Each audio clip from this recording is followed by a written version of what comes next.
As a nomadic and a merchant society, travel and exploration was fundamental to the Arab way of life. In addition, with the birth of Islam in the 7th century, the Quran required every able-bodied Muslim to undertake a pilgrimage to Mecca at least once in their lifetime. The growth and vast extent of the Islamic Empire meant that scholars, traders, sailors and pilgrims travelled extensively.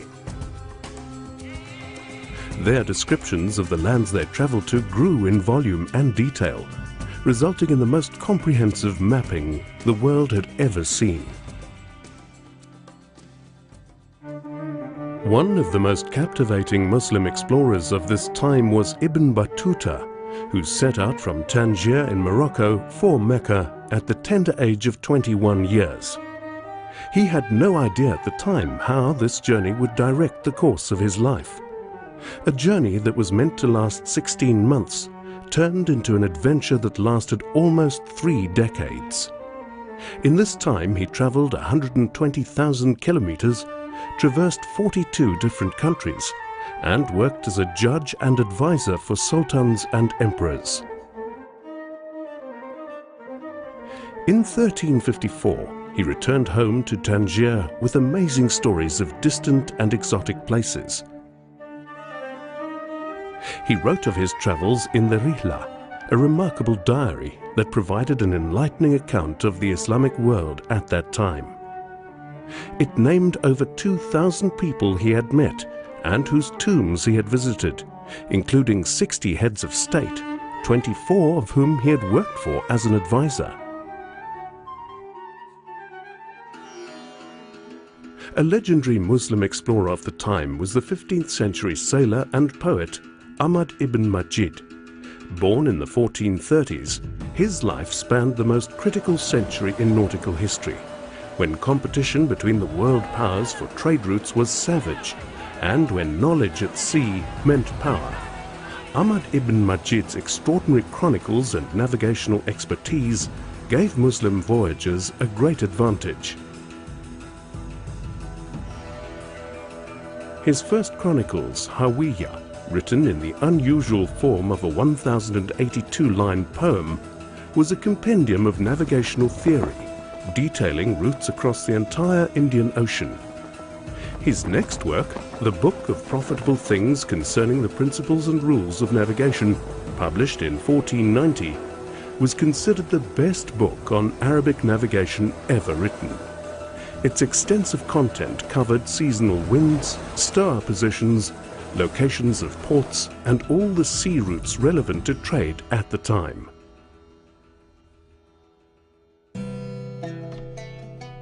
Perhaps the greatest Muslim cartographer was Piri Reis. Born in Gallipoli in 1465 into a family of sailors, Piri Reis spent most of his life at sea, serving as admiral of the Ottoman fleet and leading the naval force against the Portuguese in the Red Sea and the Indian Ocean.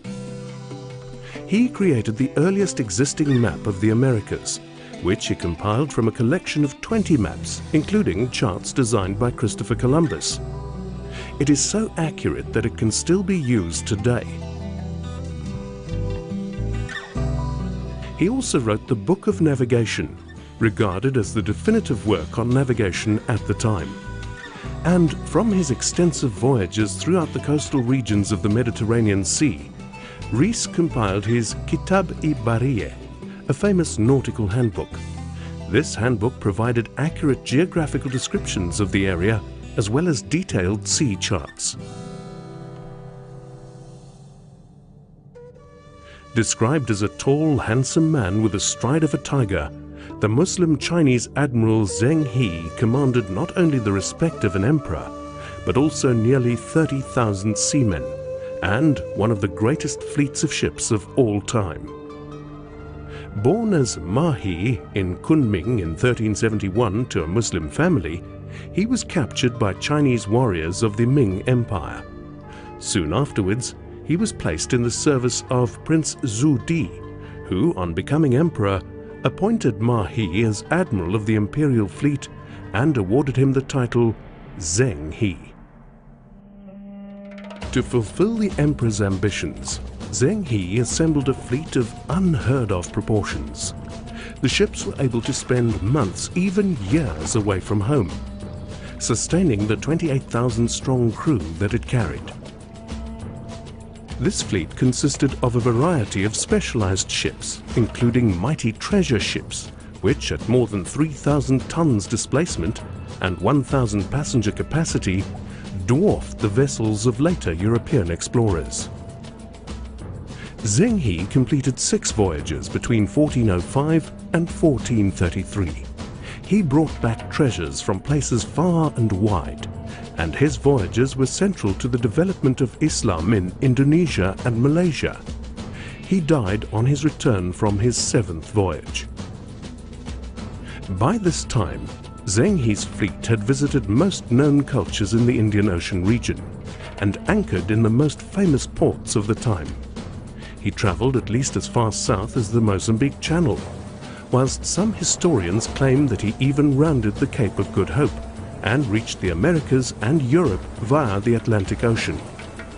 He is also reputed to have travelled through the Red Sea Ship Canal to Cairo, down the Nile River, and to Italy. Although his achievements have largely been ignored in the annals of history, his name is famous in nautical circles across the world.